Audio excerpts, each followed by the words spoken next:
U.S. President Joe Biden announced a two-step plan to lower oil prices and achieve energy independence. The U.S. is to release 180 million barrels of oil from its strategic reserve over the next 6 months and force oil companies to increase crude production. Markets did not have to wait long to react. Oil continued to become cheaper throughout the day, even by more than 7%. Washington's initiative comes in response to Russian President Vladimir Putin's signing of a decree on gas trade with so-called unfriendly countries, under which the Kremlin will only accept gas payments in rubles from April 1st.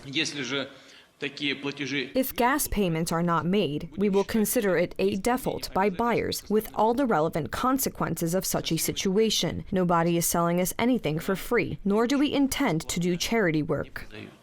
This is a sign of economic and financial desperation on the part of the Russian Federation. It obviously is going to be up to our European partners to determine what's in their best interest, what's in our collective interests. According to analysts, the release of oil from strategic reserves by the United States and potentially other countries may lead to a quicker end to the conflict in Ukraine, but will not have the expected impact on balancing supply and demand in global markets. It is very likely that this psychological level of $100 per barrel of oil, which is now in force, will be overcome. If this happens, the possibility of further falls will increase very strongly.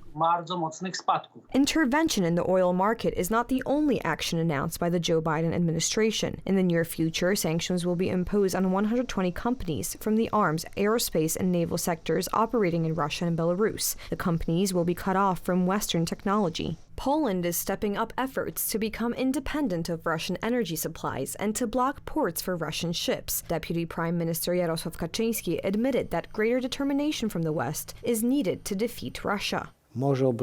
Ukraine can defend itself militarily, but here greater determination from the West is needed. Ukraine can also be defended in the longer term with sanctions, but only on the condition that these will be really massive, powerful sanctions. Ukrainian Foreign Minister Dmytro Kuleba, during his visit to Poland, met with Prime Minister Mateusz Morawiecki and the speakers of both chambers of the Polish parliament, with whom he discussed the next steps that could stop Russia's aggression. The head of the Ukrainian diplomacy also met with President Andrzej Duda, with whom he discussed further support for Ukraine, both in terms of diplomatic action and humanitarian aid. Again, like 300 years ago, we have a situation where the joining of forces of Poland and Ukraine is beneficial for Europe and for our nations. We are united. There are no topics that would cause tension, and now everyone is acting together, both in Poland and in Ukraine. The topic of the war in Ukraine was also discussed between the European Union and China. The Middle Kingdom was represented by President Xi Jinping and Prime Minister Li Keqiang, while the community was represented by the head of the European Council, Charles Michel, and the President of the European Commission, Ursula von der Leyen.